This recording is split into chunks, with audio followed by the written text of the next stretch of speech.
Welcome everyone. Good morning, good afternoon and good evening, wherever you are in the world. Can you hear me? Everybody's muted, so hopefully yes. I am Albert Salman, founder and president of Green Destinations, and it's my great pleasure to open this 6th edition of the Global Green Destinations Days. This year, our event will have several hosts, and we are really grateful for their contributions, which means that we are able to welcome all participants without any fee. Today's host is the city of Athens. Tomorrow, our host will be Niseko town in Japan. Wednesday's program will be hosted by the Slovenian Tourism Board. The last 18 months have been very difficult for our destination managers, stakeholders, and businesses. All this time, we have been hoping that this COVID crisis would soon be over, but it seems that the pandemic may have some long-lasting implications, more than we feared. We hope that the 100 new good practice stories of the top 100 that we will hear tomorrow will bring new inspiration for us all. This week offers a great opportunity to share some of them around this week's sessions. In last year's event, we presented 2 innovations: the Good Travel Guide website for travelers and the Good Travel support program for businesses with the Good Travel seal. I am pleased to announce 4 innovations for this event. 1, we have updated the Destination Awards and Certification Program to the latest GSTC standard, and we have improved the guidance, the support to destinations. Regarding the Business Support Program, GSTC has allowed us to assess and certify businesses on the basis of the full GSTC industry standard. Next to that, the original certification for SMEs, small and medium-sized businesses, will also remain. 3, 2 weeks ago, the new training course has kicked off. Our training program manager, Patricia Talao, will tell you all about it in this opening session. As you know, we are one of the founders of the Future of Tourism Coalition.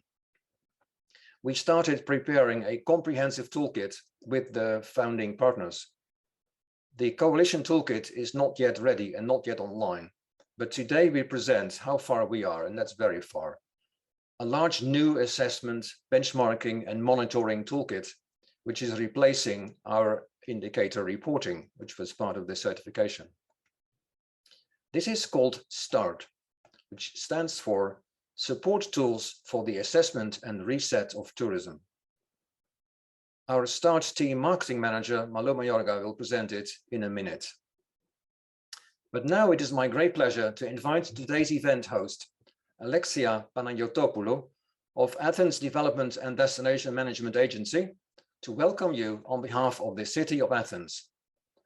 Kalisperi, Alexia, the floor is yours. Hello, it is a great pleasure to be with you today, and I would like to welcome you all to Athens, even though virtually, and we would like also to thank the Green Destination for giving us the opportunity, all of us to present our case studies, our best practices, and to reflect on what the future of tourism should be. So today's session is all about national strategies for sustainable tourism. And as DMOs, we have the responsibility to act as the main vehicle of transformation for our cities and for our destination, not just for its promotion, but we have the responsibility to lead the new way and to implement strategy for the sustainable development of our cities, supporting the growth of the economy, educating citizens and visitors, and creating social benefits. So tourism must change so that it becomes a tool to combat greenhouse gases, must become a tool that promotes sustainable mobility, a tool that drives the co-creation of inclusive public spaces and not the creation of tourism bubbles.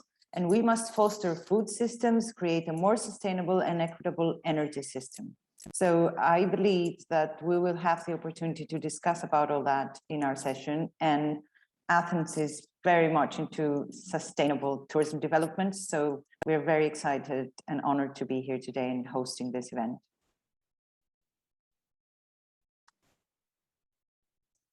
Thank you, Alexia. I think we have a video next.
Thank you, Alexia, for your kind words and for this video, which really makes me keen to come back soon back to Athens.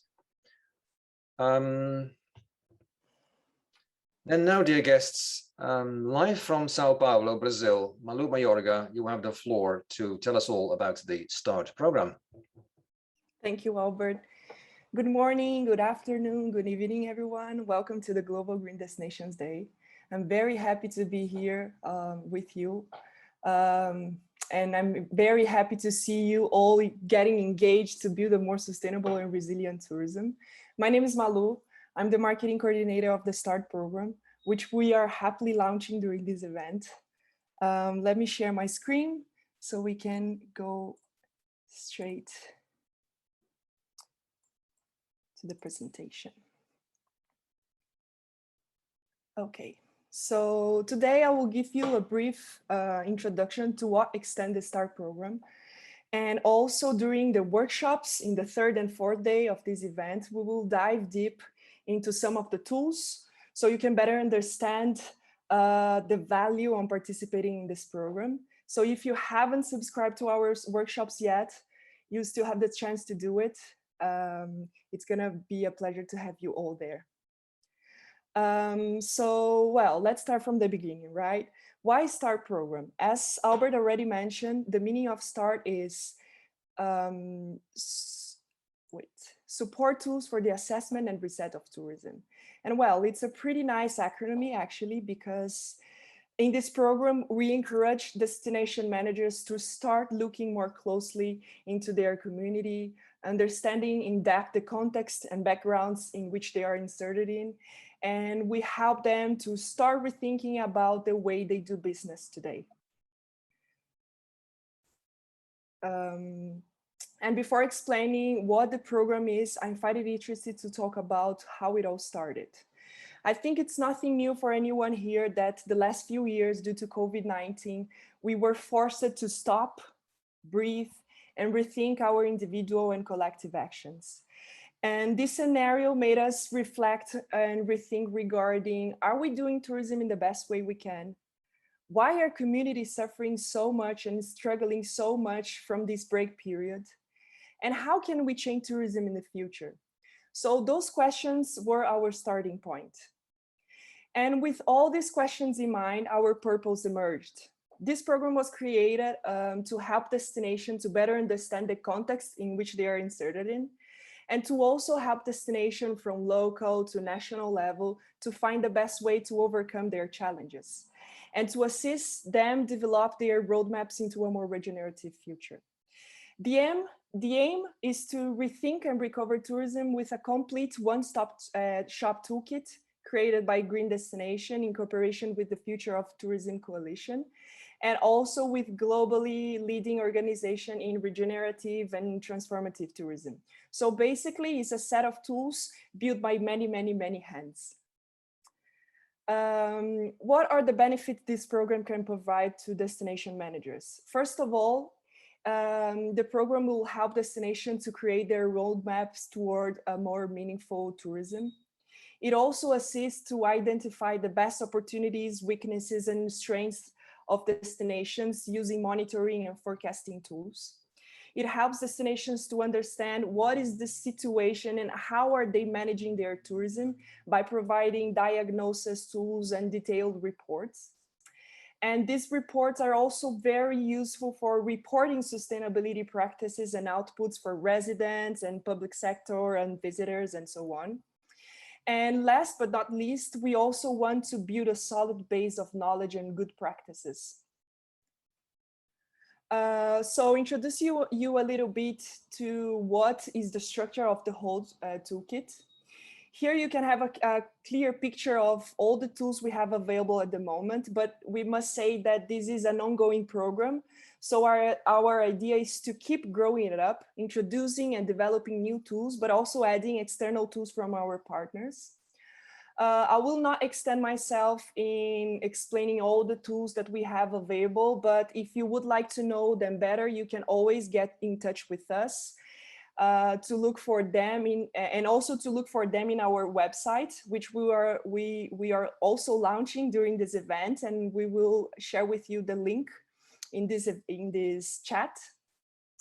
So basically, our first tool is the SDG and Tourism Assessment and Reset tool, which we will explain in a few minutes. And then we separate all the tools in different toolkits. The first one is the interactive assessments. Then we have benchmarking and reporting tools. We also have tools created to help you assess climate challenges and climate reset. And also,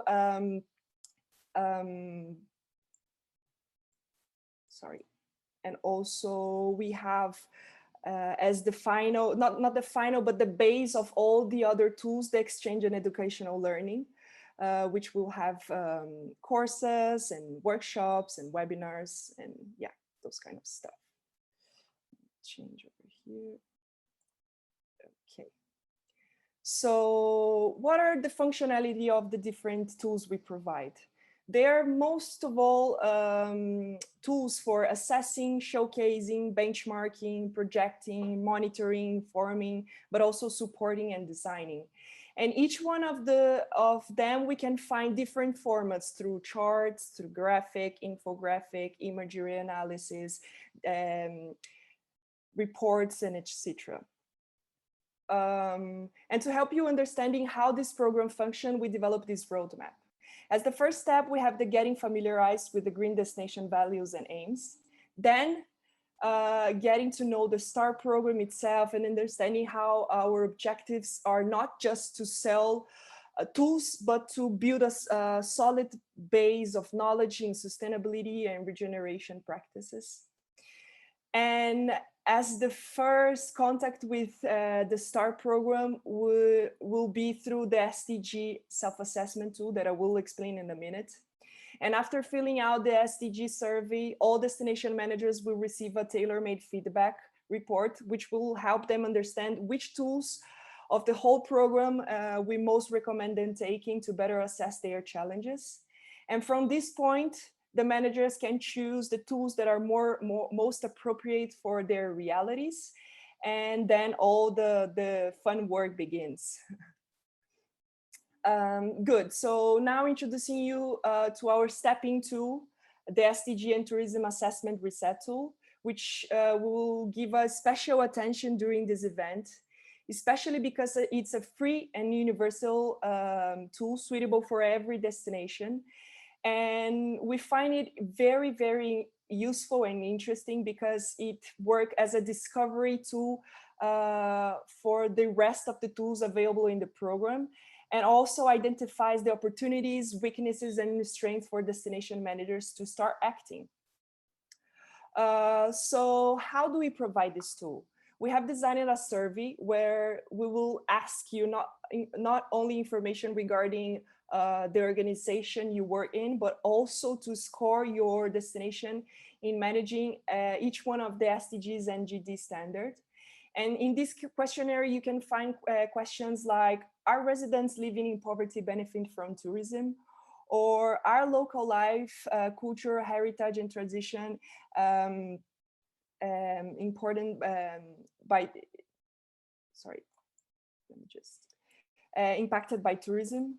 Or are destinations' water resources and usage adequately managed, satisfying the needs of residents and tourism sector?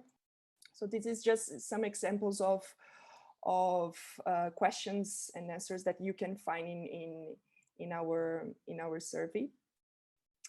And then once we receive all this information summarized from the survey, then the team will work to develop this tailor-made feedback. And what information we will provide in it. First of all, an introduction on how we analyze your situation and how it's your performance, but also we score your questions. And at the end of the feedback, we will recommend what are the top 5 tools that are most suitable for your destination based on your responses.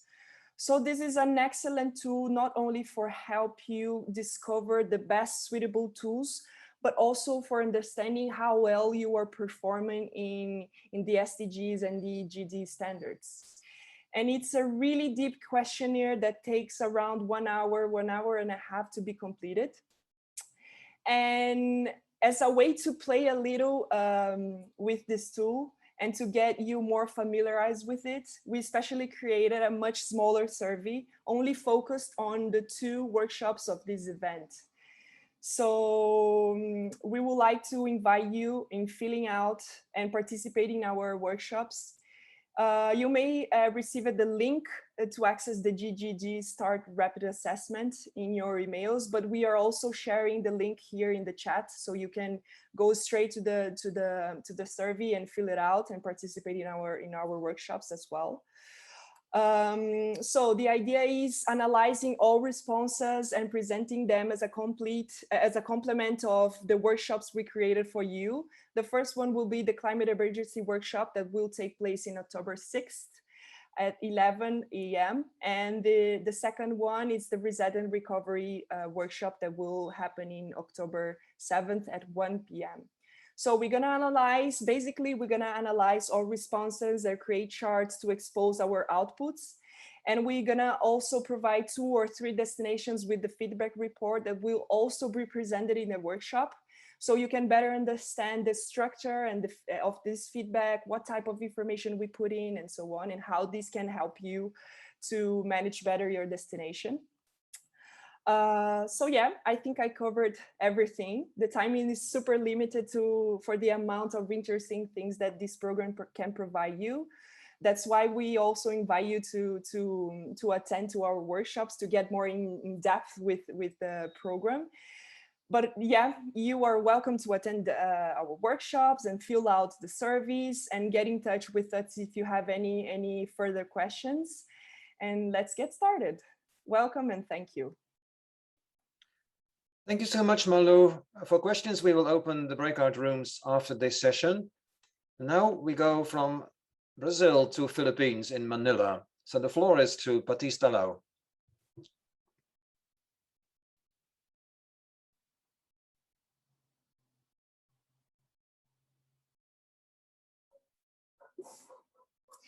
Hello, everyone.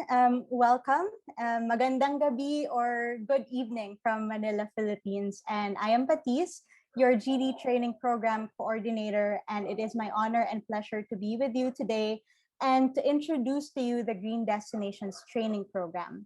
We are the capacity building arm of Green Destinations, working to build and strengthen the skills and knowledge of everyone for a better and more sustainable tourism industry. As we slowly emerge from this pandemic, we are really realizing that we really need to do better. And through the GD training program, we truly hope to inspire thoughtful leadership. And our approach stems from Green Destinations' experiences with working with over 100 destinations worldwide as a GSTC recognized certification organization. And that's why we focus on creating needs-based and solutions-oriented trainings. With this, we aim to empower destinations and communities by providing accessible learning opportunities and help them bring sustainability concepts into practice. Thus, we seek to create a learning community where participants and experts learn from each other's experiences. And after a year of development, what do we have now in store for everyone? This coming November, we are launching the 2nd edition of the Top 100 training. Malu, if you could go to the next slide, please. Thank you. Yes, so as I said, this coming November, we are launching the 2nd edition of the Top 100 training. This is open exclusively to all the 2022 Top 100 competition applicants. And the training focuses on complying with the core criteria of the GD standard. It also provides training on how the applicants can write their best good practice stories.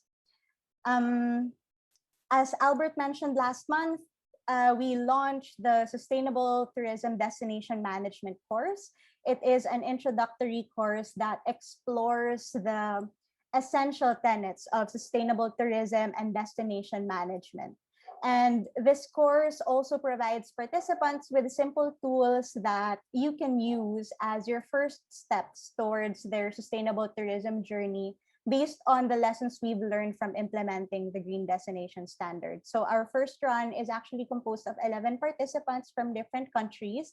And we do hope that we will be able to launch it. We launch a second run next year. So stay tuned for the second edition of the online course. However, we are also currently developing on-site editions of this training in cooperation with our GD representatives.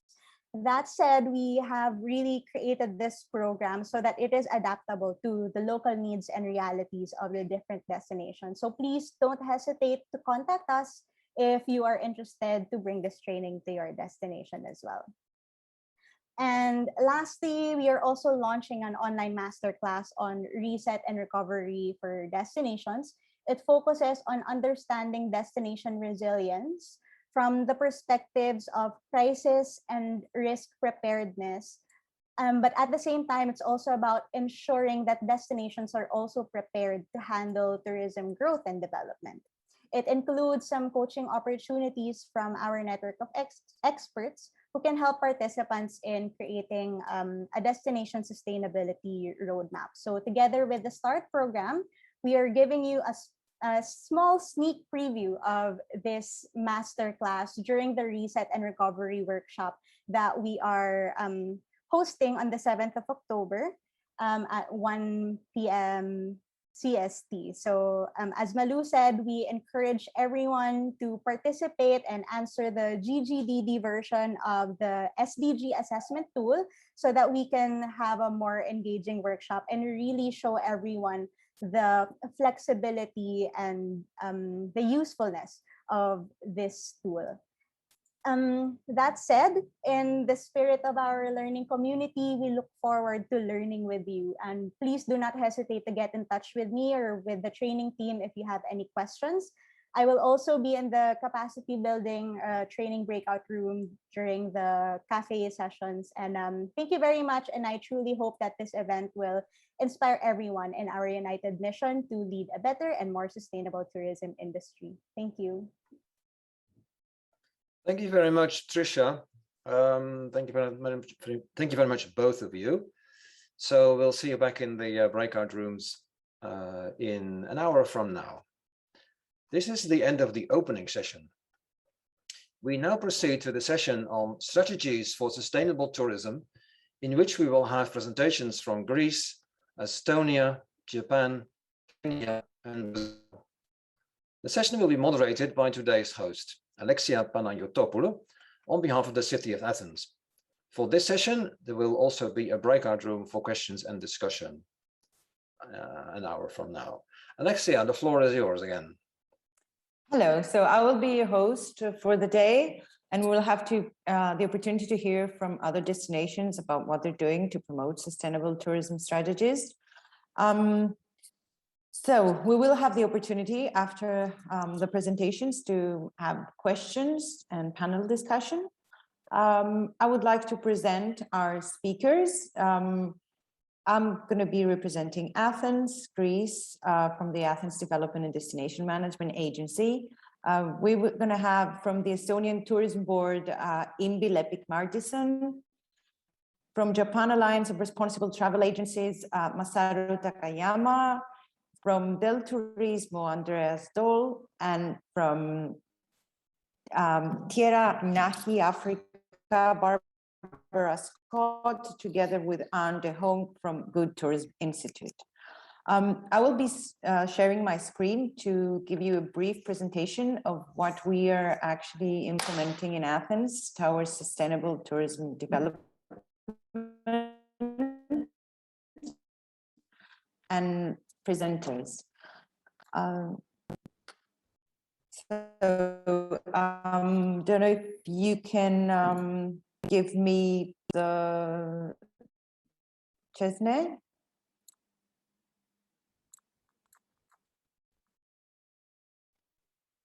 Yeah. Okay. Can look at my screen right now. Is this correct? It's coming. Yes. So, Yes, it's now. Yes, now. okay, great. So I would just like to give you a brief overview of the destination. And we have Athens is the capital of Greece. We have more of 3,400 years of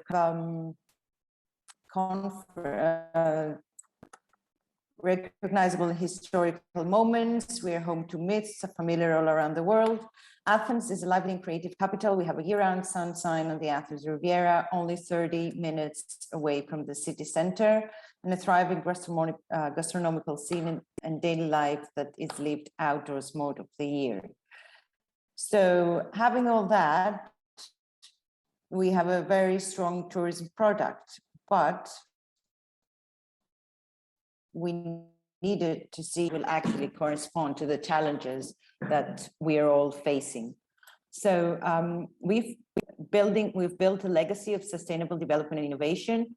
In 2018, European Capital of Innovation was awarded to Athens as a citizen city destination that prioritizes the quality of life for residents and visitors to attract tourism. In 2018, we had the UNESCO World Book Capital, where we put together, we promoted cultural heritage of literature and thought. In 2019, we ranked among the best destinations for hosting international conferences.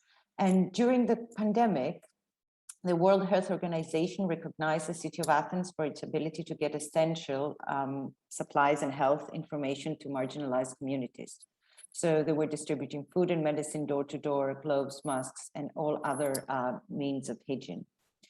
The city also opened a new shelter for more than 400 people and specialized support center for drug users. In 2021, we got the CDP Europe Awards, giving Athens an A rating for building toward a green recovery in the post-pandemic era, including efforts to reduce gas emissions and comfort the impact of climate change. We also worked towards creating a holistic approach of the destination towards tourism, towards the post-COVID. So we wanted to see how we can give incentives and boost and accelerate our efforts to actually make Athens a sustainable destination. So we laid out a very important plan of 40 million euro, which throughout a year, which promoted for access, the culture and tourism through the support of cultural and creative industries, destination management and promotion, the establishment of the Sustainable Tourism Observatory, strategic partnership and collaborations, a digital future with the Athens Digital Lab, the first digital lab in the city, the city card and digital update for the city services. And we also created initiatives that would promote entrepreneurship and would give financial incentive for the support of small and medium enterprises in the center of Athens, to attract business investments and see how we can actually diversify the tourist product of the city, and also boost employment and social cohesion by implementing initiatives such as Skill on Demand and Open Social Net, reinforcing education and the reintegration of marginalized groups in the society. So our aim was to use tourism to form better cities. We want to create a safe, accessible, and sustainable destination to live and visit without limitations or exclusion. And we have developed an holistic approach to destination management. Our intention is to move forward to a circular economy tourist model and to develop a sustainable destinations revenue that will stay in the city for the benefit of the environment, of citizens, and of visitors. So we build back better. We think that the visitors' economy should be an internal part of the strategic development of the city. And as such, we need to, it should be perceived by its residents as alive, changing, and thriving.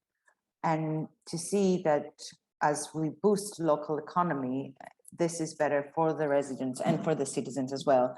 Our intention is to develop sustainable tourism strategies without excluding any part of the population or any market of visitors. We want to be inclusive, and we want to be able to provide incentives and strategies that are going to enable everyone to come to Athens and benefit from the same quality of life, quality of air, and the same principle that the UN SDGs are actually promoting. So our intention is to attract investment and talent to Athens, and we're placing through all the initiatives that I've already mentioned. We believe that it was now the time to build also strong partnership with international allies. And for that purpose, we have started since the beginning of the year our partnership with the Global Sustainable Tourism Council, not only as members, but also to conduct an evaluation assessment for the destination and to provide education also for the local stakeholders so that we can enable actually our transformation as a sustainable destination as fast as possible. Through our cooperation with the Global Sustainable Tourism Council, there is an ongoing meetings with all stakeholders. We try to involve everyone in the process so as to prove that Athens is indeed actually transforming and becoming a sustainable tourism destination.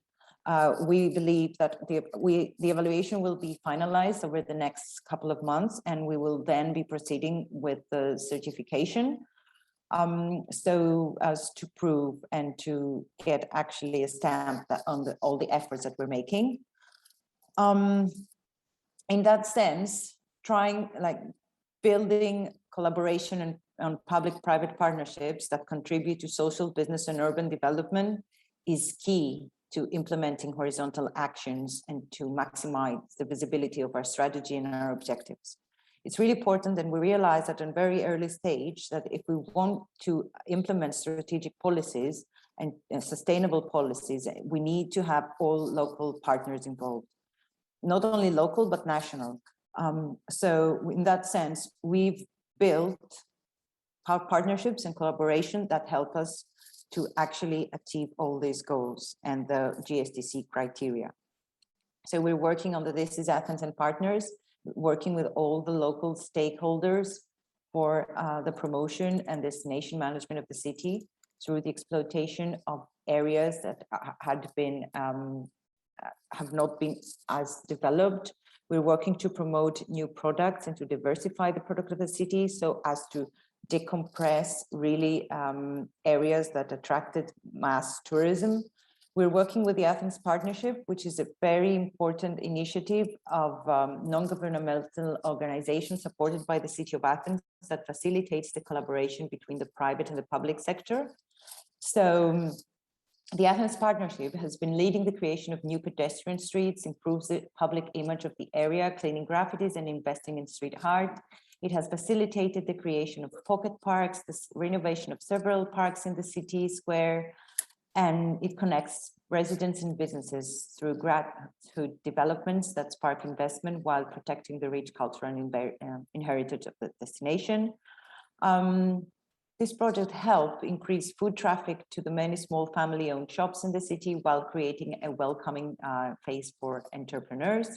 Adopt Your City, where private businesses and non-profits, individual citizens can get involved and deliver a quality of life by adopting a public space or a tree or small task that help embellish the community and make it a nicer place.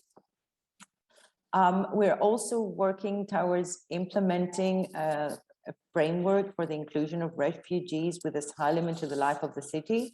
It is an opportunity to build collaboration between residents and citizens initiatives and the municipality for the design and implementation of urban interventions. So groups actually receive funding and expert support to carry out activities so that everyone can have a meaningful and positive impact of the city. So we gather groups of refugees along with citizens and we help them work together.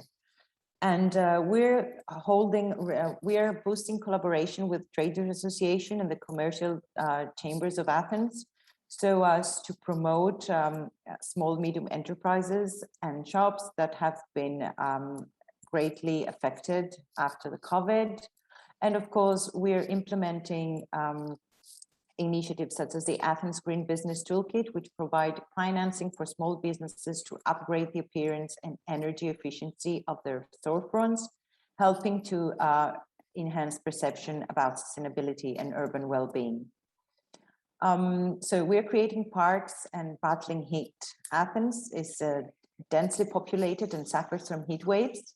So a century ago, only 2 days reached over 37 degrees Celsius, and this year we had more than 12 days with 37 degrees Celsius.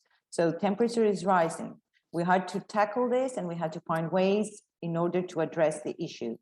So we appointed one of the world's first municipal chief heat officers to lead a task force coordinating stakeholders for heat mitigation, risk awareness, and protection. And we're putting forward new green infrastructure and nature-based solutions. And Athens targets investment in green infrastructure and nature-based solutions to improve the city's climate while focusing on the neighborhoods with the hottest microclimates. At the same time, we are renovating all fountains around the city so as to create a cool spray and restore points of visual interest, but also help reduce local temperatures. And we're creating and uplifting all major parks of the city. And we create small parks that actually it's in around the 129 neighborhoods of Athens in order to provide, maintain, and cool public spaces to rest. Also, in order to lead the way towards sustainable development, we could not do it without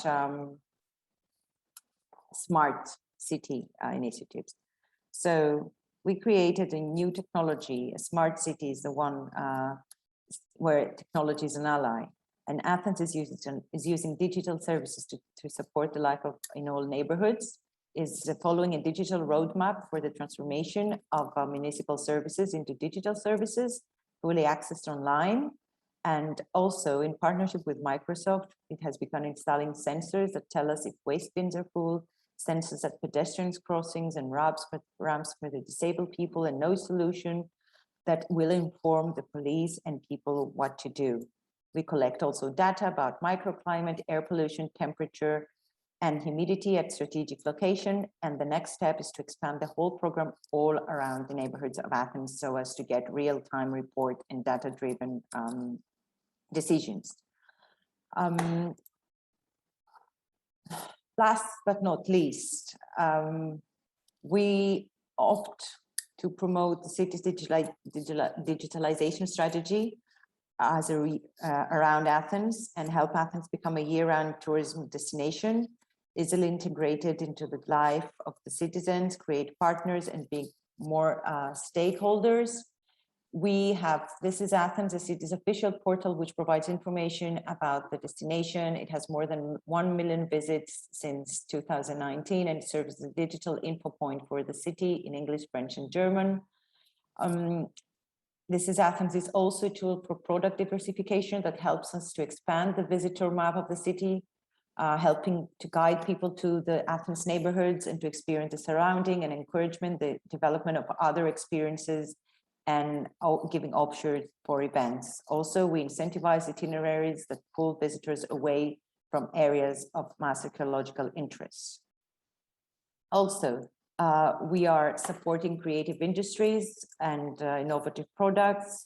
Athens has been building a permanent cushion that protects the work of cultural producers, and we've given a budgetary support worth of 7.7 million to small cultural organizations and free use of open-air theaters for more than 200 public performances in a way to boost and to raise their awareness. And we make sure to maximize use of public and mixed-use spaces. And we seek to strengthen social solidarity economy for inclusivity and accessibility, involve stakeholders, and boost cooperation of all levels of strategic implementation. That's why we're actually developing the Open Social Net is the new Athens Social Observatory, connecting all the actions of the municipality that promote social inclusion and promoting the targeted expansion of services for active social inclusion and direct social interventions, such as homeless shelter, food pantries, support hotline services for people with disabilities. Furthermore, and wrapping up, I would like to say that we also put a lot of effort in developing digital skills for the unemployed. We use the Skills on Demand project that we're implementing is used to manage training and certification flows and to promote quality employment opportunities for the unemployed, with emphasis on those who actually belong to socially vulnerable groups. The main objective of this is to improve sustainability of new jobs, social empowerment and integration of labor market, so as to ensure that training activities are of high quality and that valuable beneficiaries, by responding to real employer needs, will be able to reintegrate. We hope that this way we will actually be able to get evidence-based decision-making and to prove and to proceed into more sustainable and more on-the-spot solutions. So we believe that through these initiatives, Athens belongs to the future. And we hope that by this time next year, we will be able to presenting also for a destination award. I would like to thank you for your time. And I think I should pass the floor to our next presenter, Imbi Martinson from the Estonian Tourist Board, Enterprise Estonia.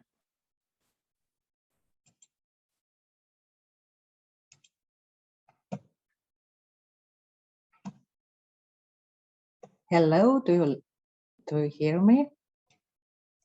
Yes. Yes. I will try to share the screen as you need to see it. Okay. Do you see my slides now?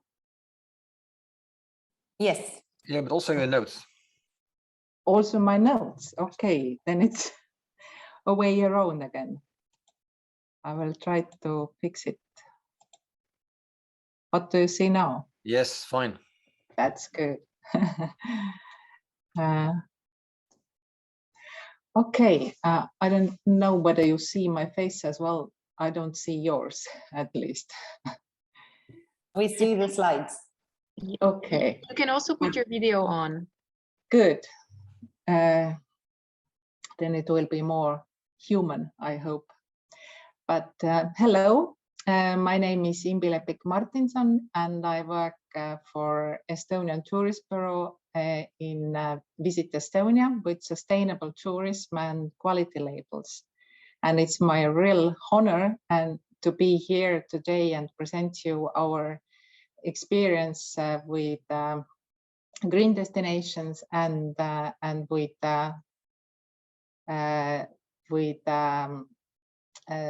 what we have done during the 2 years' time. So as I, let me see, how can I? Okay, now it works. Let me start with a story from 2019 when we were at a point with sustainability issues that we had our enterprise labels for enterprises. We had Green Key and our national label, eco-label EHE, but we really missed a holistic view on sustainability, as a visitor will not come to Estonia only for the hotel, but for the whole destination. And this needs a more holistic approach that we were starting to look for. We, at the same time, the empowerment of destinations was started also. That means that not only the marketing, but also the management of destination was something that we wanted destinations to focus more.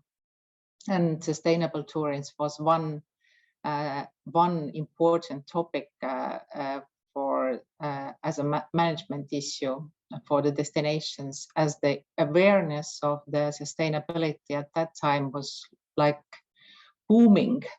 As you all, I guess, remember that time before the COVID outbreak, that everyone started to suddenly to talk about sustainability, and especially our neighbors, Finland and Sweden. All the visitors who visited Estonia, they just felt the natural way that the tourist products shall be sustainable. So, and also the destinations felt that it's a time for the more holistic approach. But we needed to find a good toolkit and to support the destination. So green destination was one.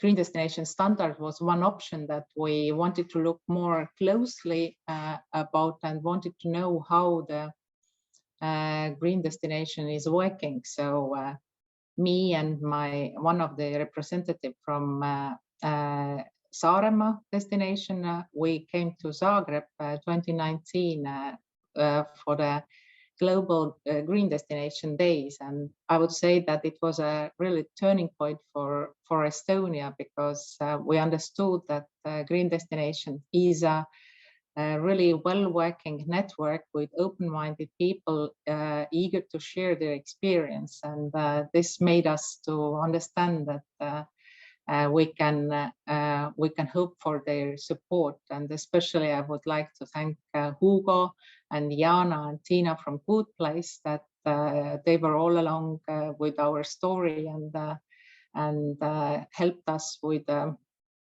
all their experience and knowledge. So in 2020, just before the COVID outbreak, we opened a call for destinations to start with piloting the Green Destination Program. And we were hoping that we will be happy if 4 or 5 destinations will come along, but as the topic was really hot already at that time, we ended up with 7 really motivated destinations to come along, and we didn't dare to say no to any of them. And together with the piloting green destination standard, we also started to build up a support team, and we started with Estonian auditors who were trained by Peter Reels from Sweden and by Hugo de Young from Green Destinations. They were the 3 Estonian auditors also took exam and also were followed with in their first auditing rounds. And now we are at the point where the first awards are already awarded, and we are gathering the feedback in order to build up the national green program and put up the training program in order to make it more easy for the destinations to follow on, because it was quite a big task for them, as well as the joint brand manual will be developed and manuals for destinations as well. But how the 3 phases were developing. So as I told, we started in 2020 at the time of COVID. So we were forced to work online most of the time. All the destination coordinators came together face-to-face only 4 times during that period. But what I want to point out here is that we started up not with the whole standard, but we started up with the top 130 criteria. And I really recommend other destinations also to follow that road, because the destinations got a good quick win with the top 100 list, and also that they got feedback for the 30 criteria that they were working on, and got a really good knowledge what they should focus on when they continue with the full standard. And the next phase where we were working with the full standard and good place and green destination was also supporting us with trainings on that road. It was a really not an easy path, I would say, but thanks to Slovenian trainers and Hugo all the way being for us there, it was much easier. And as a small but important success was also that some of the destinations started simultaneously to focus more on their enterprises in the area. And for example, Pärnu really worked with the Green Key. They had several workshops and a study trip to the establishments who already were awarded with Green Key. And in the end of the award process, they were also happy to announce that they have now 4 new Green Key establishments in the area. So, and this year we soon will hear about the new top 100 list, and I hope that Estonian destinations are also on that list. But let me show how the results of this, where we have reached so far. So I was hoping that the 7 destinations will reach all the bronze award, and I'm happy that the Rakvere made it, and they also made it to global top 100. Pärnu got also the bronze award and was one of the finalists in the top 100 with their urban cows story with how they manage the meadows, what you can also see on this picture. They are just close by the public beach area, providing really nice possibility for visitors to have a nature experience and also see the urban cows lawning the meadows. Tartu was surprising us with silver award and also the 2nd place in the environmental climate good practice stories with their city bike solution. Saaremaa was also awarded with silver award and was finalist in the top 100, as well as Hiiumaa. And Järvamaa also got the silver award, and last but not least, Lahemaa as the only one got the gold award from Green Destinations and also was listed in the top 100. So you will hear more about Lahemaa's experience during the Green Destination days. But to end up my presentation, I would like to tell shortly about the lessons learned during this road. I would stress the importance of the step-by-step journey that Slovenian Good Place was presenting us. This is really an important thing because we were in the beginning thinking so much about green destination standard, and but this is only one step in this journey. There are so much more that is needed in order to achieve successful implementation of the standard. Sustainability awareness is really an important that when you work with your stakeholders, that they understand what you are talking, what is the sustainability actually is, because there is so much different opinions about that, and if you and people take it very differently. So it's really important to take care of the awareness raising among stakeholders and also among the community. And Toolkit support is really needed for this work because the standard itself is really a mouthful, I would say. So good guidelines are essential for supporting destinations in their work. And the second lesson, what I would like to bring out is that green destination is not only tourism, it's more than tourism, it's a development of sustainable living environment. And in order to do it, you need to cross the borders from tourists to other sectors and need to develop a really good teamwork in order to achieve results. And we were happy to have a green destination and good place to support us. We were happy to have Slovenian examples with so many years experience ahead of us.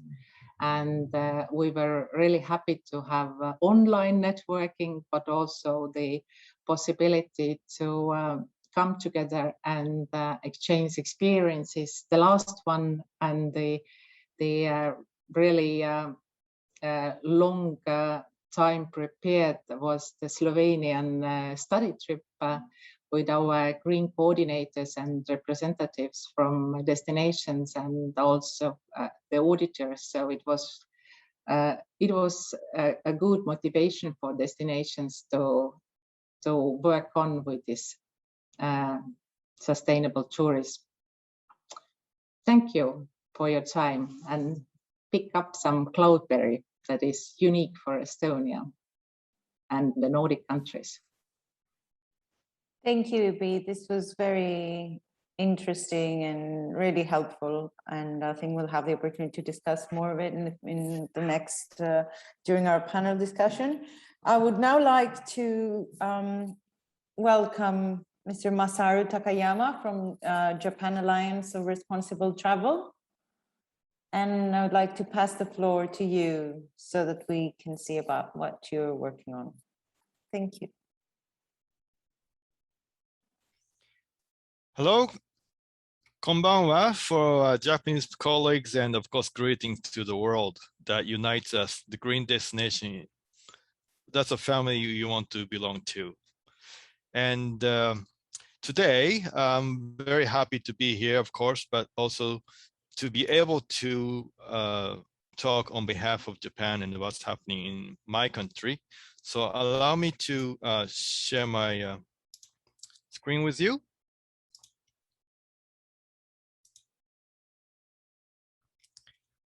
So I have a title of mainstreaming sustainable tourism in Japan. I know that Japan is far away from many of you, and it's an island nation, and it's surrounded by Pacific Ocean and Sea of Japan. So it means to me a lot of blues we have, but actually 70% or more of the national land is forestry. So we are actually a very green country. Today I'm speaking on behalf of three hats that I'm wearing: Green Destination Japan Senior Representative, but also an advisor to Japan Tourism Agency in Sustainable Tourism Guidelines, and the chairperson for Japan Alliance of Responsible Travel Agencies, which the common denominator is the GSDC. We are all the members of GSDC, for your information. So all of us based in Japan, we are very happy to say that a lot of national organizations are involved to promote sustainable tourism, but I can say that it's still at a very embryonic stage. So there's a lot to go still, but the Japan Tourism Agency, which started back in 2008, it's about the same year that GSDC has come to being. So you can say that Japan is very young in the country that's promoting seriously about tourism and of course sustainable tourism nowadays. Japan National Tourism Organization also came into life, which almost does the promotion part of the tourism. Japan Cabinet Office is actually an agency, a ministry that helps to bottom up the improvement of the lifestyle through a lot of the projects on a community-based projects. And UNWTO Regional Support Office for Asia and Pacific is also based in Nara in Japan. So that's the leading roles that these organizations playing in part of the pushing the national agenda for sustainable tourism. In particular for governments, with the policy recommendation, Japan Sustainable Tourism Promotion Council within the Japan Tourism Agency was established back in 2018. So it's still young, but last year in June, the national guidelines was released, and now it is recognized by the GSDC last year in June. Also in collaboration with UNWTO Japan chapter. So it is not only a national agenda, but it is also a global agenda in terms of making that standard. As for association, Japan Alliance of Responsible Travel Agency, or JARTA, which I also chair, came into being in 2018.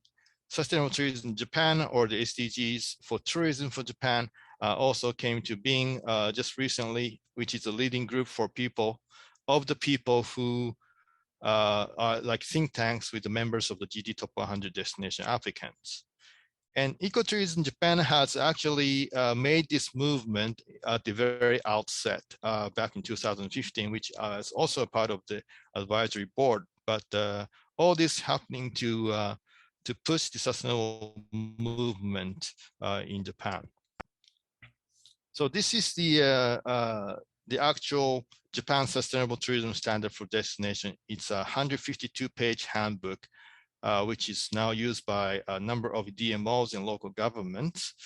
This is open source, so if you're Japanese savvy, you're able to download this for free. And this is a very unique opportunity for people seeking more sustainability development in tourism.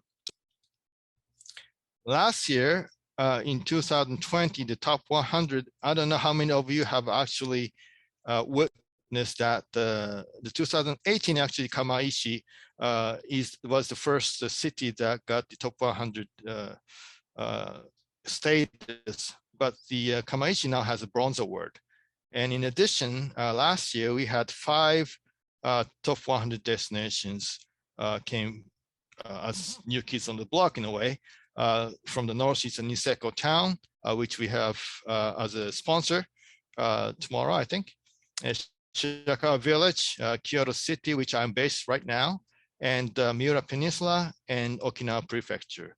So all these 5 cities made it to top 100, and I know that tomorrow night, or night for us, it's very exciting to see that. I hear that there will be more arrangements to this competition, so it's very exciting for me too. On behalf of JNTO, JNTO is the National Tourism Organization that does most of the promotional work. However, this year in June, they have released the targets with SDGs, which means that they themselves are going to change from the bottom to align the SDGs and also trying to run the promotions in an environmentally friendly manner. And as for the contents that they're going to promote, will also be based on sustainable tourism. So supporting local partners, enhancing accessible or universal tourism is also under agenda, introducing Japan's unique sustainable tourism to overseas, advocating for responsible tourism to all these destinations, but also for private sectors, a big concern for them. Their pillars has a tripod pillars, which consists of the environment, culture, and economy. So they're going to enhance the preservation of nature and biodiversity through tourism, as well as conservation of cultural heritage, and of course, generate economic benefits to host communities by promoting local authentic attractions. So if you're still wondering where to go when things are open, I don't have to say much about this. They're trying to collect all these tourism contents and activities and facilities which you're able to enjoy to stay. And they will be making this digital brochure to showcase unique sustainability Japan's tourism. So including myself, it's another thing that I'm looking forward to seeing. And of course, welcome for you to come to Japan. as for all these logos that I put, green destination and the JSTSD, which is the guidelines that I just talked about, primarily focus on destinations for Japan, while Travel Life for tour operators, Green Key for the accommodation, and AEN is Asian Ecotourism Network, which I also happen to chair within the 21 country Asia Pacific. Also, it has the GSDC recognized standard for accommodations. So all these GSDC recognized or accredited standards being promoted in Japan. And as you can see that this yellow part is where Japan Alliance of Responsible Travel Agencies are united to promote these certification programs.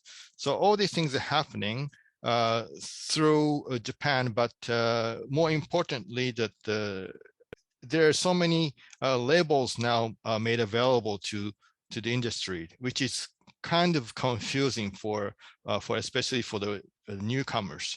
So we have established what we call the Tourism for SDGs Center or Sustainable Tourism Japan, which allows us to allows the consumers to be able to pick which is a better or the right kind of a certification scheme that should be following. So the blue flag, which is outside the GSTC, but the Japan Tourism Agency is pending for budget approval. So this logo may actually accelerate in your time. Based on my observations, for this year and next year forward, more destinations are expected to join the top 100 competition, which is good for green destination, of course. And the sustainable tourism information will soon be available on the national level. Sustainable tourism products are being crafted for post-COVID travels or with COVID travels in some cases. Japan's tourism promotion will highlight the good practices based on the SDGs. The private sectors, such as tour operators and accommodations, are expected to follow suit. And transparency for certification bodies. Tourism for SDGs Center is expected to play a leading role for years to come. So Japan is, like I said, it's still at a very embryonic stage in terms of embracing sustainable tourism. It's a very new concept, but we understand how we should engage in this tourism for sustainable development. The biggest challenge that we have is that the destination managers and the private sectors who are in charge of coordinating or managing tourism, they are not only thinking in the brain. More importantly, what we should be thinking is by heart, because if you are born and raised in that destination, you should be thinking about what you can do right now for the children you would say hello every morning who are going to the schools. Then it's not that easy. I mean, it's not so hard. It doesn't take a rocket science to think about it. What it needs to be done is that you will be working toward how we should retain the nature and culture that we embrace and proud of should be carried on to the next generation. So with that said, I hope that you would be able to come to Japan when the doors are open again. And thank you very much. And arigato for your kind attention. Arigato, thank you. Thank you, Masaru. This was really interesting and putting this strategy together. And I know it's very challenging, but very exciting as well. I would like to give the floor to Andrea Hall. Sorry, wrong name. Yeah, Andreas Doll, to see about the Del Turismo in Brazil. Yes, hello Alexia, can you hear me? Hello Andreas, yes, of course. Okay, thank you very much for hosting this session today. And I must say, I loved the last words from Masaru Takayama when he said, no, you must think really with your heart. I think this is a wonderful message. Yes, indeed. Project in a very small destinations with a very big internet starts today, the launch event, and I hope that the technique will help me today. And I will try now to transmit our presentation.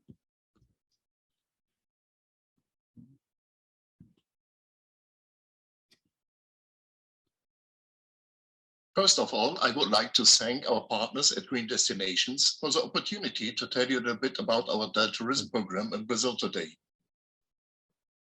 I have divided my presentation into different parts and will tell you now a little bit about the history and how the Del Tourism program came about.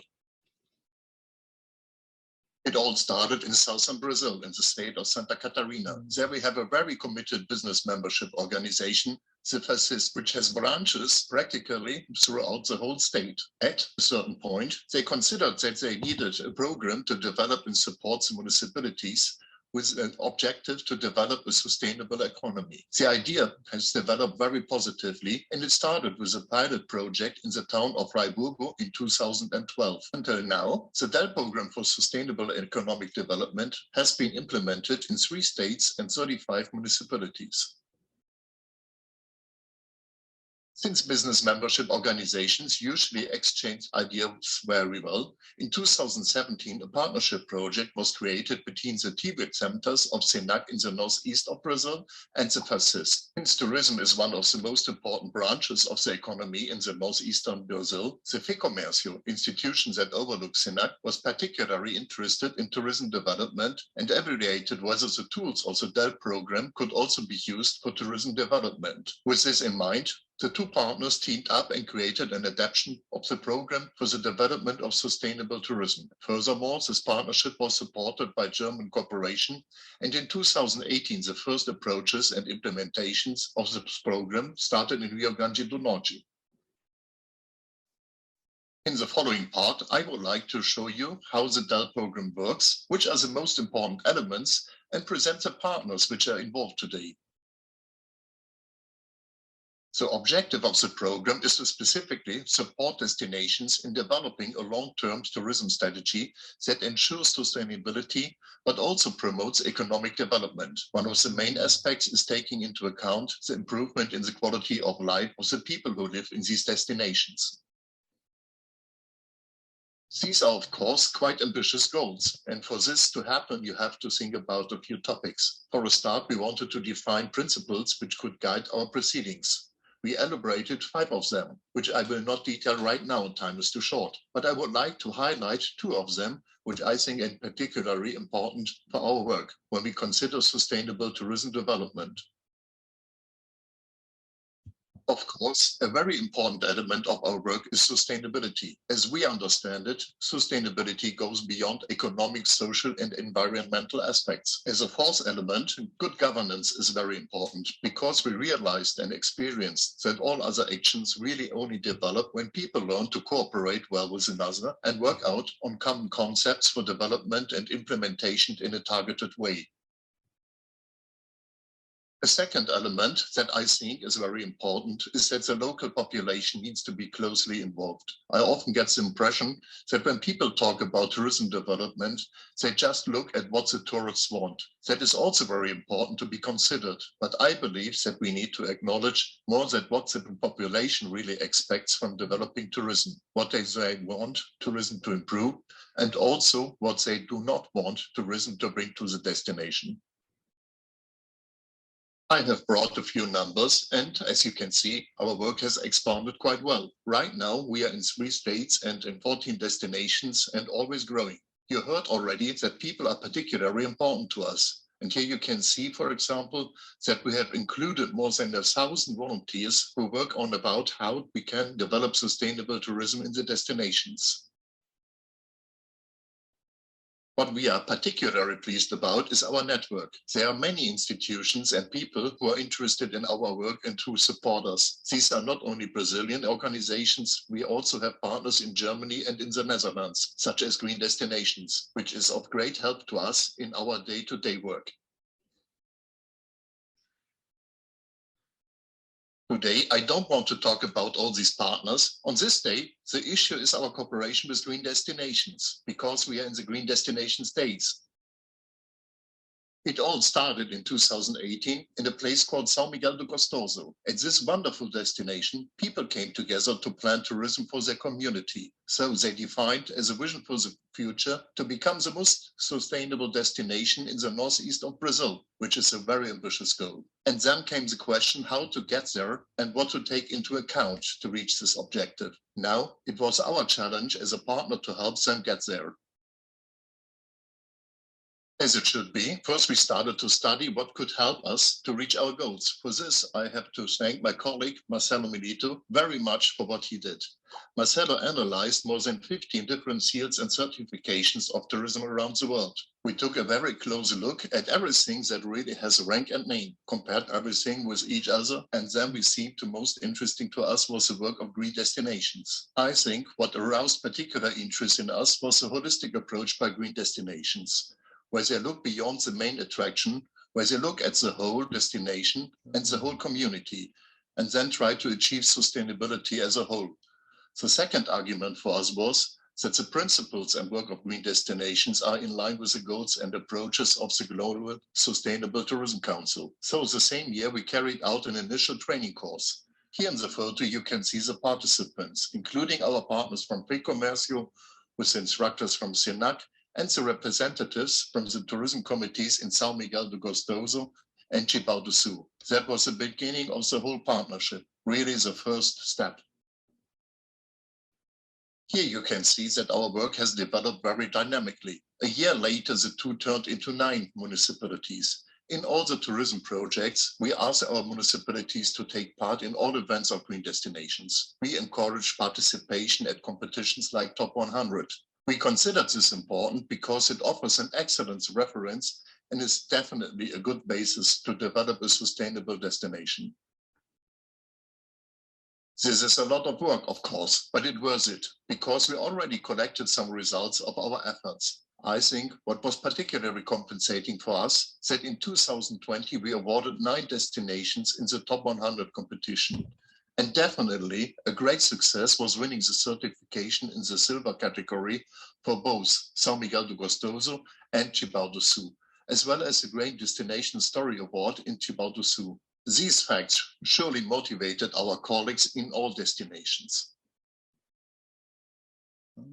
These are the 6 main guidelines from the destinations, which are the basis of the certification, but also of many training courses. I think it's a very good approach if you want to embrace the topics of sustainable tourism. Here you can see our monitoring system for sustainable tourism development. Our entire management model is precisely tailored to the 6 areas of green destinations. This is sustainable tourism development in an integral approach. We all have the same goals, we work on the same subjects, and I think it's exactly what helps us immensely to move forward together in a very targeted manner. Now comes another very exciting part. It's about our next moves and what we plan for the future. A very important point for us is to be active throughout Brazil. The country is divided into 5 regions and we trained people from all 5 regions just last week. I hope that by the end of the year, we will be present in all these regions. First, we want to be present in at least 1 state in each region and then go on from there. In addition to that, we want to be more involved in the dialogue on sustainable tourism in these regions and on national level. Here, I have brought you another very special approach. This is the SENAC Hotel and Tourism School in the state of Rio Grande do Norte, where in the last 3 years, we have been working intensively on the topic of sustainability in the hospitality and gastronomy industry. This year, we have received the honor to be certified the first hotel in Latin America according to the ISO 21401 in terms of sustainability. Furthermore, we have successfully completed the certification of the Good Travel Guide. From now on, this hotel school will increasingly to be a reference center for the training of entrepreneurs from the hospitality and gastronomy sectors in the field of sustainability. The third major topic that we are working on is the certification of companies in the tourism sector in cooperation with Good Travel Guide. In Brazil, we will develop our own seal, certifying through the Dutch Tourism Program based on the standards that are given to us by our partners in the Netherlands. This is going to be a huge story and very, very important on our way to achieve sustainable tourism. I would like to conclude my presentation by reflecting briefly on the elements that I think contribute to our work being so successful here in Brazil. And so I picked a few issues that I would like to present you. I would like to share 3 topics here. I think the first very important one is to have international standards and partners, which convey security and credibility. The second field is the quality of our team and our tools. I think we are very well positioned in this regard. The third matter is adoption of strong principles, but nevertheless, we offer a certain flexibility and especially considering very much the issues of the local people. I think these points make all the difference in the success of our work. Finally, once again, I really would like to thank Green Destinations for this great partnership over the last few years. Thank you very much. Dank you well. Thank you very much, Andreas. This was really interesting. Let's move on to Barbara Scott and from Tirangani, Africa, and Anne de Hong from Good Tourism Institute, and see what interesting things they have to share with us.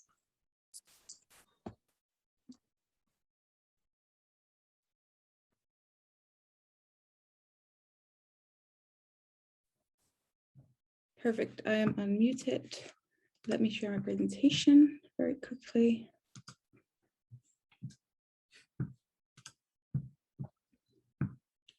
Okay, can everyone hear me? Can everyone see the presentation on the right screen? Yes, Perfect. good to go. Okay, perfect. Thank you so much, Alexia. So on behalf of me and Barbara, welcome to our presentation about the Nakuru County in Kenya. My name is Anne and I work as Africa Coordinator for Green Destinations. And I also work as a sustainability consultant for the Good Tourism Institute. And with me today is Barbara Scott, who is the Director of Tirangani Africa, a consultancy for sustainable development in Africa. She's located in Kenya, and we've been working together on Travel Life in Kenya, and now we're going to start a new project with Green Destinations. So starting this November, we're actually starting a pilot program in Kenya together with Ecotourism Kenya, which is a local certification program in Kenya, Nairobi. We're going to roll out a national program in Kenya to introduce the Green Destinations program and to support Kenyan destinations in their sustainable tourism development. We're going to try for a national approach where we will support as many destinations as possible in a simultaneously program to Green Kenya. The approach focus points is to first tailor and adapt the Green Destination standards to Kenyan context to make sure that the standards are very applicable to the local context, and to also see what Green Destination standards could be added with, as tourism in Africa is slightly different.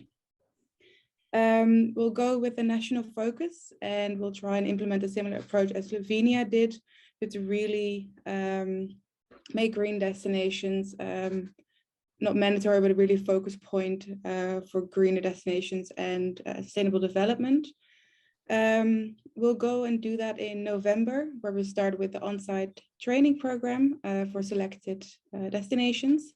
And we're also going to start a trainer approach. So I will do the Green Destinations trainings in November, but at the same time, work together with the local Ecotourism Kenya team to make sure that they can continue the program when I go back to the Netherlands.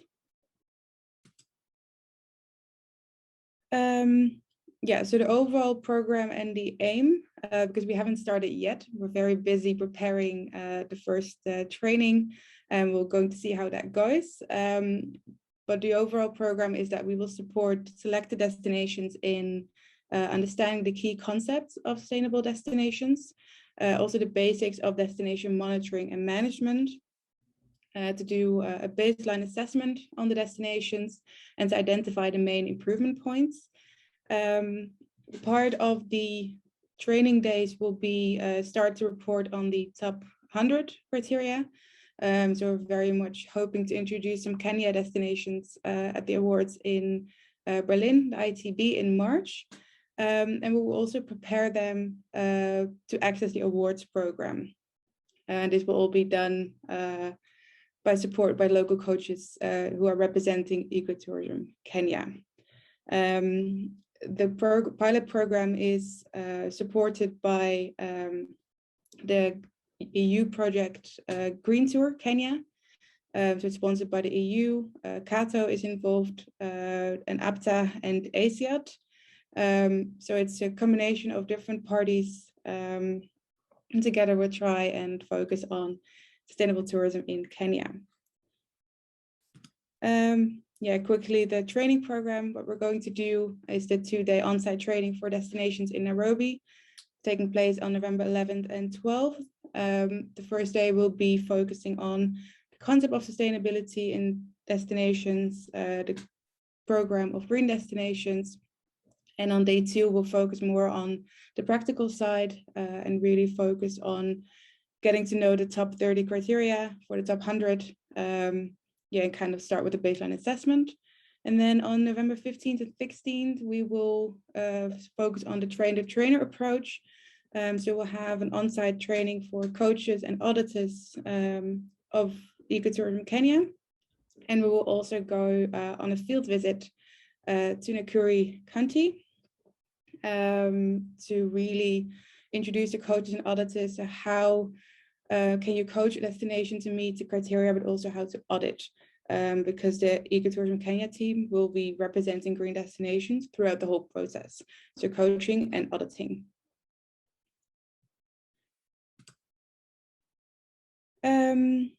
The objectives of the pilot program is to, of course, develop Kenya into a green destination and to really support Kenyan destinations to influence the local supply chain and work with sustainable businesses. So we really want them to balance people, planet, profit, and to attract sustainable travelers, to create a travel destination that does good and that they can position themselves as such.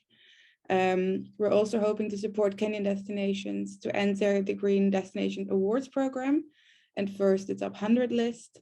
And we want to support Ecotourism Kenya to manage the program in Kenya itself with support of green destinations. But in the end, we're hoping to hand over the tasks. Yes, now I would like to introduce Barbara to you, who is going to present more about Nakuru County. So this is also the destination that will be part of the pilot program, and it's included in the field visit. Yeah, so just give you an idea of the challenges and the area. Yeah, I'm handing over to Barbara. See if someone can unmute her. Yeah. Already. Thank you, Anne. So I think compared to the other presentations, what we wanted to do here is really kind of show the process that actually is being applied when it comes to green destinations. And for us, Green Destinations was a scheme that was selected already in 2018-19. However, due to COVID, there was a bit of a delay, obviously. But now we're pushing ahead, and there are certain activities happening actually, also in Nakuru County, which we have chosen as a pilot destination. And which is why we said, okay, let us present actually that pilot destination. We're actually hoping to come back to you in a year or 2 years' time to report on our progress. And hopefully at ITB, we will also already have some results. But let me get started just to give you some background information, and I'll keep it short. So Nakuru County is located in Kenya. It covers about 7.5 thousand square kilometers. One of the main industries is agriculture. And the capital and largest town is Nakuru City, which is the 4th largest urban center and one of the fastest growing towns in East and Central Africa. And you'll understand a little bit later why I'm putting a bit of emphasis on that. So in 2022, we had actually 2.4 million inhabitants. So it's quite a big population. It's multicultural and profoundly diverse in ethnicities, which obviously is an added value when it comes to tourism.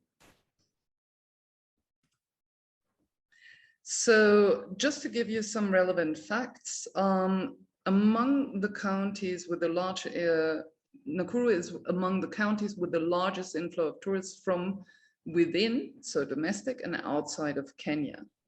And the International Congress and Conventional Association ranked Naivasha, which is a part of Nakuru County, the 34th destination for international congresses and conventions. There's a number of major attractions like Lake Nakuru National Park, Lake Naivasha, Hell's Gate National Park. If we have any racing fans amongst us, there was just recently a big race, and Menengai Crater. We see all kinds of different forms of tourism, some sports tourism, some agri-tourism, ecotourism, and cultural tourism.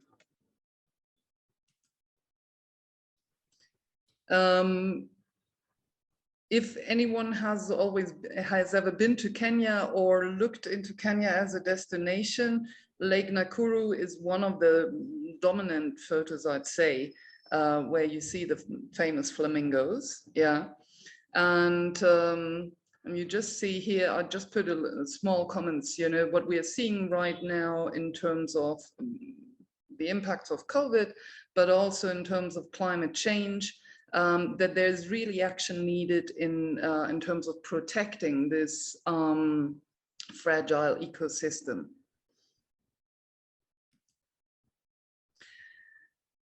And whose heart doesn't open up when you see this, yeah? And again, you know, these are things that we see right now, but there is a strong need now to become more innovative and find new ways in conserving the destination, but also in marketing it. And Green Destination for us was a good approach to apply in terms of supporting Nakuru to develop in a more sustainable way.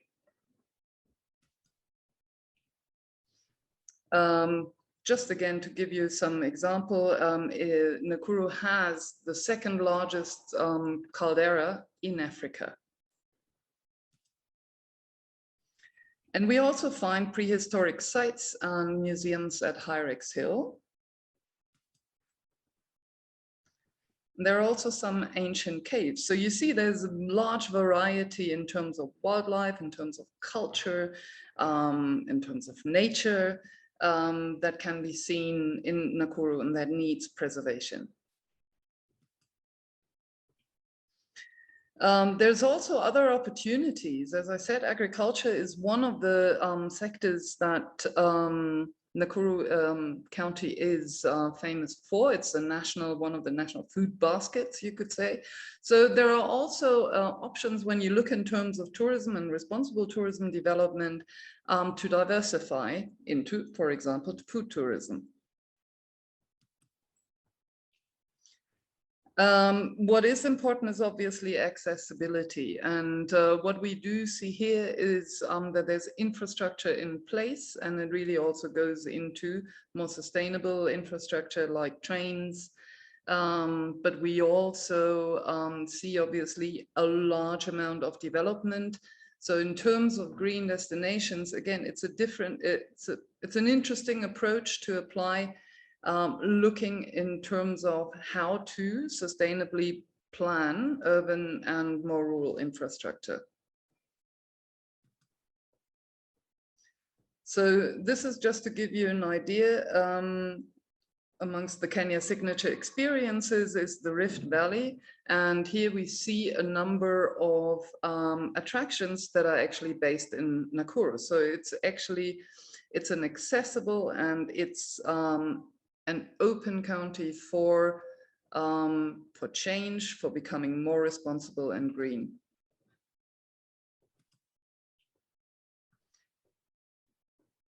Are we going in the right direction? So as Tierra and Johnny Africa, we supported in 2020, just before COVID started, basically the design of Green Festival guidelines. Yeah, at that time there was a festival in one of the outside areas or just inside Hell's Gate National Park. And we basically designed, and you just see an extract here, Green Festival guidelines, which were to ensure that this event is inclusive and also obviously paying attention in terms of conservation and integrating the local communities. And we got very, very good feedback. This was, you could say, the first Green Festival in Kenya, really looking at, what do we do in terms of plastic, in terms of transport, noise pollution, and so on. So Kenya here is still at the starting point, you could say. And the whole event was also combined with a sustainability forum, where there were discussions with various stakeholders from the communities, from tourism organizations, basically Nakuru County officials, to discuss what the future of Nakuru as a more responsible destination could be. So what is the way forward for us?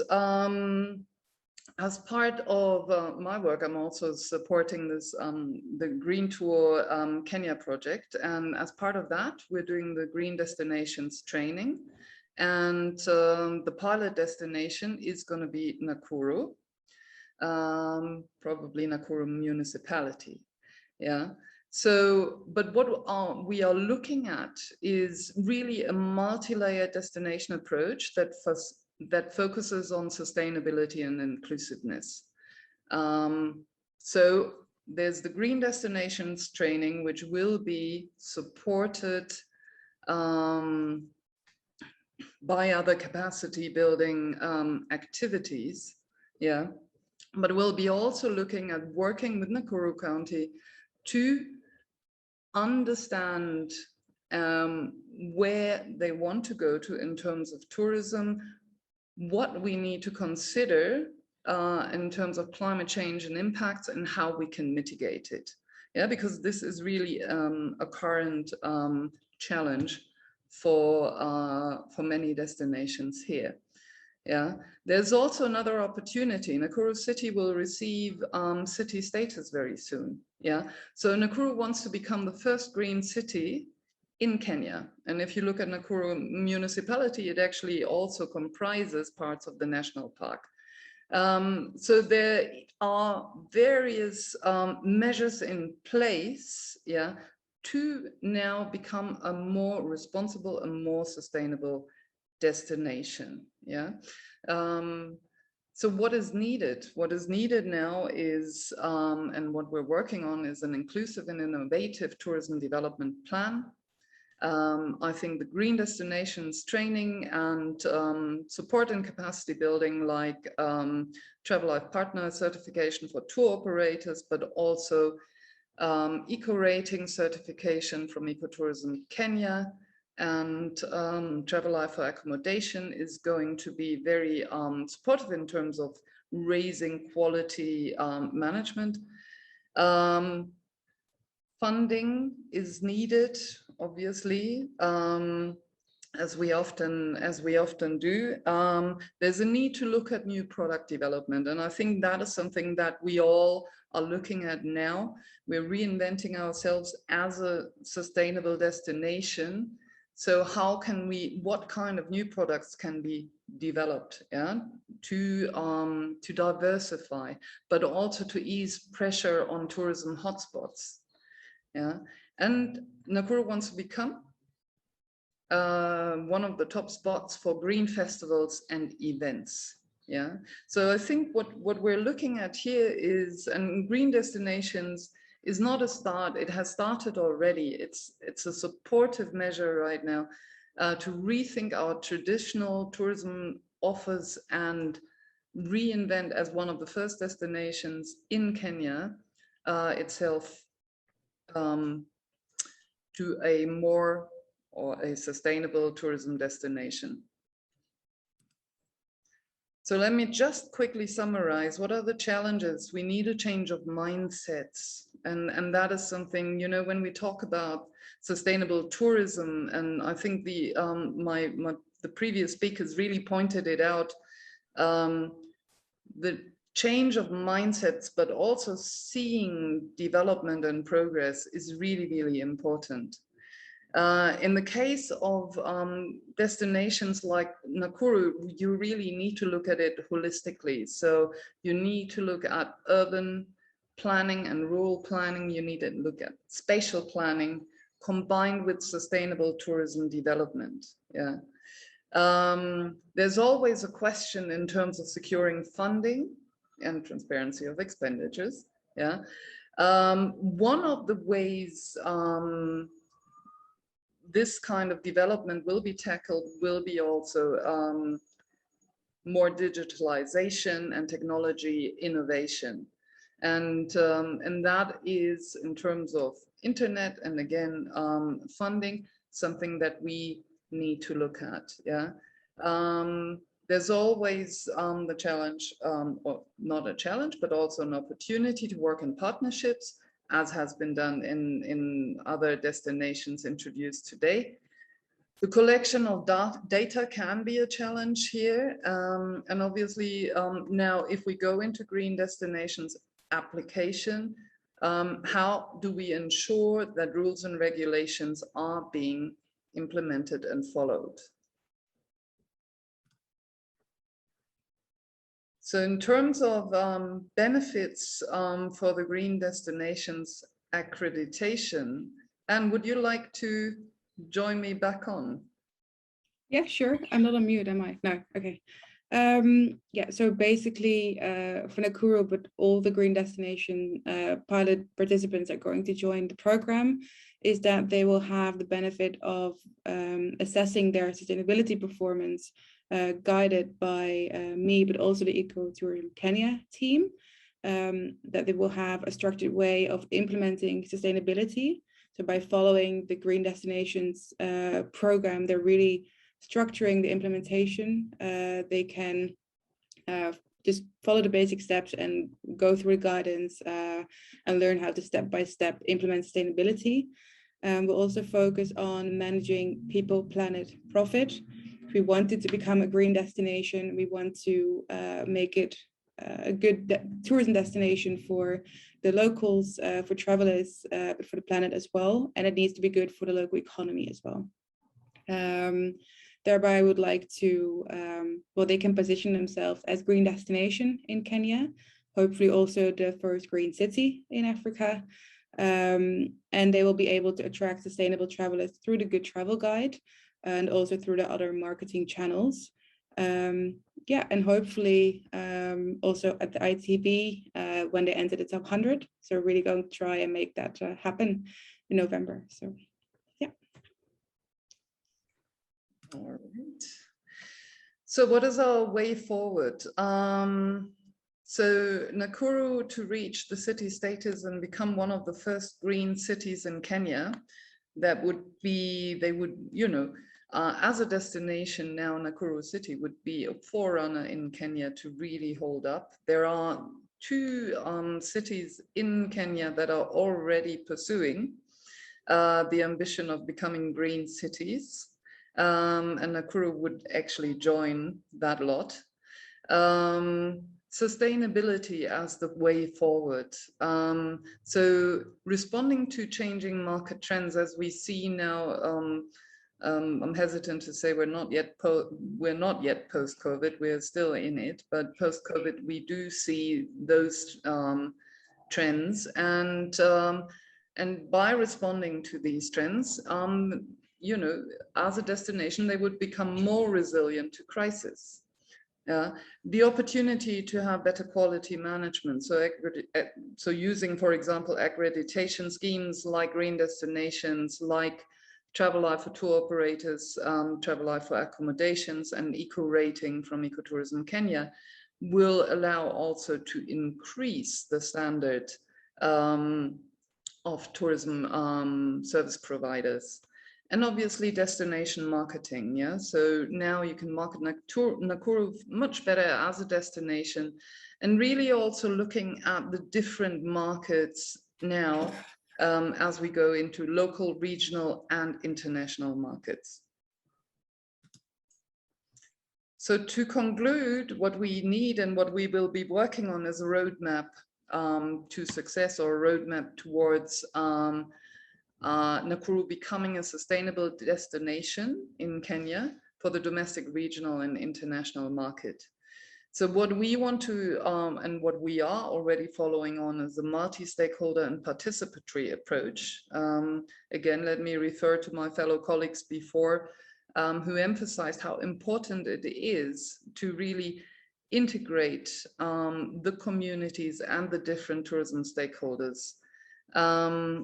We need to raise awareness and shift mindsets. Yeah.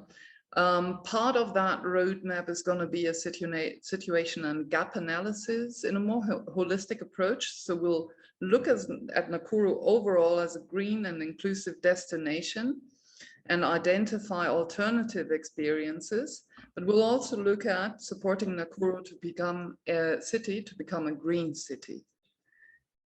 The green destinations accreditation combined with other capacity building measures will also support, and this will be on behalf of Green to Kenya and Tiaranjani Africa, who are working closely with Nakuru County. And a clear emergency and risk assessment and COVID-19 procedures that are in place. At the end of the day, and to conclude, we want to support Nakuru to become one of the prime destinations in Kenya, providing access for all and being sustainable and inclusive as a destination. So as you see, a slightly different approach, and we'll hope to report back in the next year or in 2 years' time, and to see what kind of progress we have made. Thank you very much for your attention. Thank you, Barbara and Anne. It was really amazing, and we're really sure that you're going to thrive in this, and that you are going to manage to make Nakuru the first green destination in Kenya. I've been in Kenya, and I think it's an amazing place. So it has all the attributes to become one of the top 100 destinations. I would like to thank you all for your amazing presentations. I would like to make a point, and I would also like to invite participants to send their questions. In the meanwhile, I'd like to say that an overall of our presentations and a common denominator would have to be that tourism is not as it used to be. I mean, tourism is an integral part of our daily lives, and we need to integrate it as a holistic approach. It's no longer hotel, tour operator, and point of interest. It's visitors' economy. It's a part of our actual daily economies and of the quality of life of people. People need to interact. They don't just come and go. They need to see the local culture. They need to see the local traditions. And this comes back to what I was saying, that it is our obligation to transform the city, and we have a major role. We're no longer asked to attend trade shows and sell our destination. We need to be leaders and to provide the example of how we want our destinations to be. And I think that we're all in the quite same direction here. And I think we're going to make it, and tourism is going to be actually one of the most important drivers to promote sustainable development of the cities and the countries, not just for tourism, but overall. I would like to I have a question for most of you. as to what are the main challenges that you have addressed, and what do you think is the most important element when actually transforming into a sustainable tourism destination? Would you say that it has to do with the engagement of the local governments or the local communities? Does it have to do with incentives, financial incentives that you have to give to the tourism enterprises? I would like to hear your thoughts about that, starting from Imbi, who was the first to present, and what was the hardest part throughout this process for you as well? Thank you for the question. Yeah, there are so many things that I could talk about, but to having fresh memories from the study visit to Slovenia and comparing their experience that is more than 10 years old, then I would say that if you stick to the plan and work with it and don't change it all the time, you will be successful. This is the main thing, that we have only worked with this for 2 years, and if we manage to talk about this after 10 years again, then I would say that we can really show some important results. And of course, awareness that I also pointed out in my speech is important, that we, in order to engage people, you need to raise the awareness. You have to make the common understanding of sustainable tourism among the people you are working with. I would say this is the key issue to work with sustainability in real, not just like a showcase. Mm-hmm. Thank you. Masaru? Sure. Well, my face is blue, but because of the light, and it's 10 p.m. here, way past my beer time. But let me tell you about what I feel about the challenges. A lot of challenges have overcome already in terms of Japan, because we already have a strong political will. But at the same time, this must be a bipolar system where the bottoming up of the industry, widening the awareness of sustainability, all these things have to happen simultaneously, so that not only the finance is made available, but also the efforts that's been decided by the community must take place. Otherwise it's going to be a one-way interaction. So the mutual benefits and mutual interaction must be in place at the very beginning, which is very hard, especially at the beginning, I think. But what I think personally is that if you, like I said, if you feel that the tourism is very important as a part of the development of the community, as a part of the destination, it's not just limited to tourism that we're talking about. I think we are very, very much binded by tourism because of our profession, but also the entire lifestyle needs to be made, changes. It's a paradigm shift. So if you're talking about very comprehensive and holistic approach, you need to choose where you're eating, what you're eating, where are you staying. You need to be a responsible traveler, but you also need to be a responsible person in the very beginning in order to make a prudent choices. So that will be the biggest challenge for us, but the education and training at the very beginning would certainly help. But at the same time, like the green destinations, we would need by all these people who are gathered by like-minded project and people who can celebrate, being in a sustainable team is a good thing for us, and of course the nature, and of course our young kids that are growing right now. That's my opinion. Thank you. Thank you, Masaru. Andreas?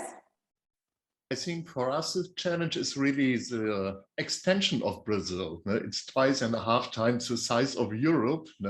And so to achieve scale and relevance, this is really a tough task for us. We are really starting now to work now in 5 states of 27. And what we really have to do is to make a lot of partnerships, a really tough network of institutions involved and committed with sustainability, not only sustainable tourism, but also sustainability in a general way. No? And I think a very relevant issue when we spoke about now our hotel school, for example, I think we are working now to have more the issue of sustainability in the training courses for tourism. So we are training something about 5,000 persons per year. And I think we must start with young people. And I think this is another challenge that we have to face to achieve scale. When we train 5,000 now, 10,000 next years. So I think then we can really achieve scale. That's it. Thank you. And Anne and Barbara? Yeah, I think for. But you mentioned you were quite thorough about it, but you know, it's good to see what, you know, the main challenges are in terms of like maybe did you have difficulties like convincing the central government about this initiative and to engaging with all the members of the community about that? Oh, someone's sharing the screen. Someone's sharing the screen. Yeah, so because this is a project funded by the Green Tour Kenya, so it's the Switch Africa Green project, it's a lot easier to convince local governments if it's already paid for. So they're all up for sustainable development, and they're just very curious to see what the benefits will be, how it will be implemented. I think before they will be really getting on board. And I think also education and raising awareness is very important. And also, I think raising awareness among the slow travel. I think for Kenya, that would be a really important aspect. Also because you have so many flight safaris where you just hop on a plane, 5, 6 different parks in just 1 or 2 weeks, that we really need to focus on the slow travel. And I think it would be really good if more tour operators and destinations promoted 1 week per national park, or just pick 3 you're really into instead of wanting to visit them all. I think that would be really key for sustainable tourism development in Kenya. Thank you. Well, I think it's time to pass on the coffee break, the breakout rooms, and then we'll have the opportunity to have Hugo de Hong with us, who's going to be presenting the Green Destination Certification Program Awards. I would like to thank you all very much. I think one thing is for sure that we need to educate and we need to train also our visitors. We can and we should also train our visitors of how we want them to be, how that we want them to save the environment, we want them to respect the society they're visiting, and we should no longer dissociate visitors from citizens, because all rights and, you know, we all have the same rights and we all should aim for the same quality of life. I would like to thank you all, and I'll be meeting you in the breakout rooms.